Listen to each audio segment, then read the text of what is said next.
One of the most frequent questions I get asked is how to love someone without becoming overly attached to them, which can end up hurting both parties.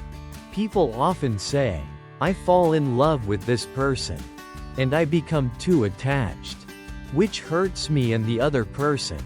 So, how can you love someone without becoming overly attached?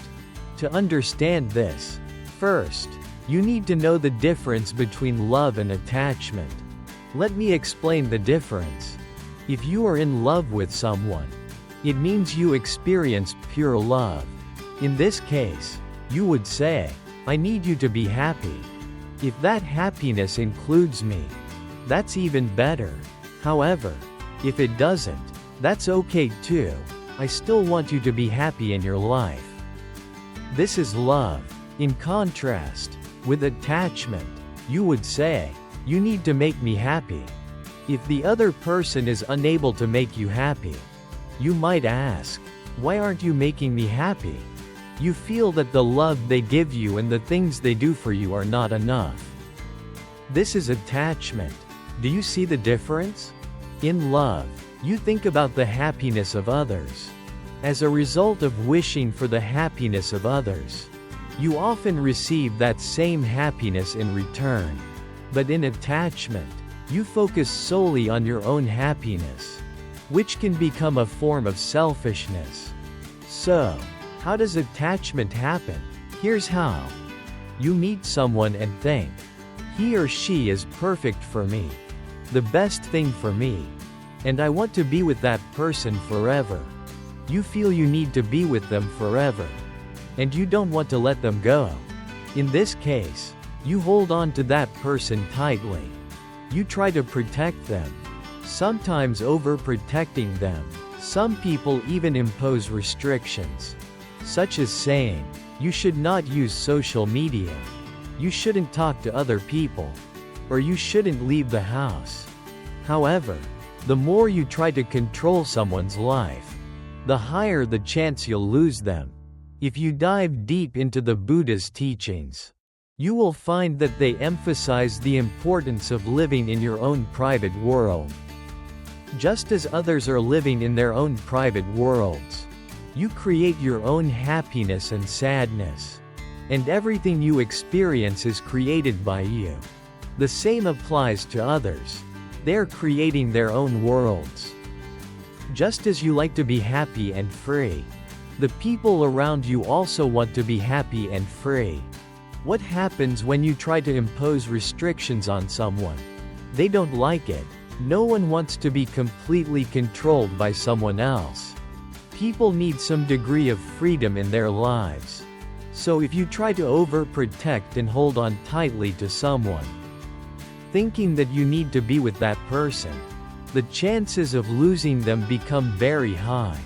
What happens next is that you become afraid of losing them. You may wonder, "What if this person leaves me? What will happen to me? My whole world will fall apart." Remember, the reality of life is that no one in this world is permanent. Everything, everyone, and every experience in life is subject to change. That is the reality. This is how attachment happens. But in love, you come to accept this reality. When you love someone correctly and purely, without too much attachment, you acknowledge that the people around you will not be with you forever. This is the reality of life. One piece of advice to remember every single day is what Buddha said. Everyone around you, every person who loves you and whom you love, is going to leave you. You will eventually be separated from them. I know this thought is painful because we love people and fear losing them. But, one way or another, sooner or later, this will happen, at least with death. It is certain that we will be separated. When you realize this, you come to understand the truth. We are not going to live forever with the people around us. Life is short. If we are lucky and nothing happens to us, we might live to around 85 years old. But who knows?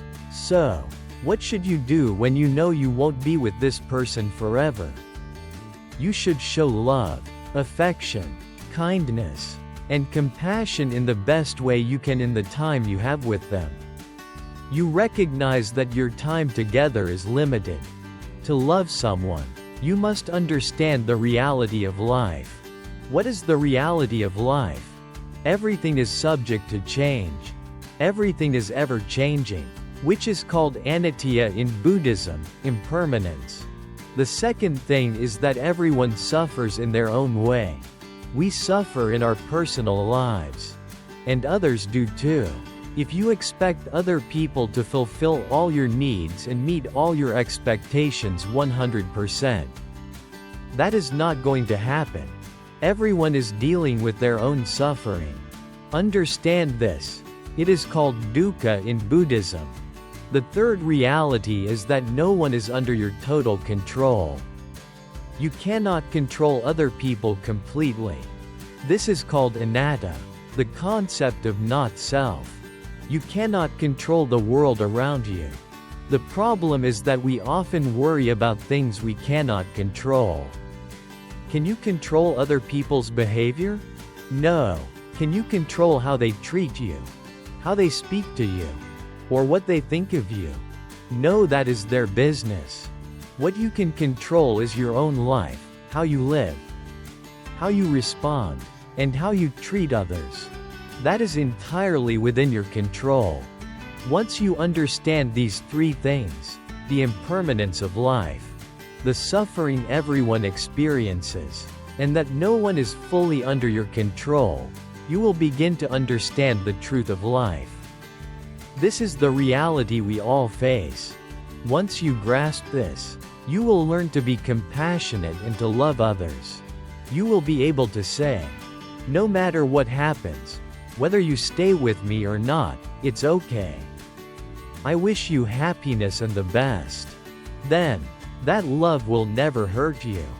But attachment, when you become overly attached to people, will definitely cause pain. So, wish the best for everyone and wish happiness for them. Then, you will find the peace you seek in life. Take care and see you in the next video.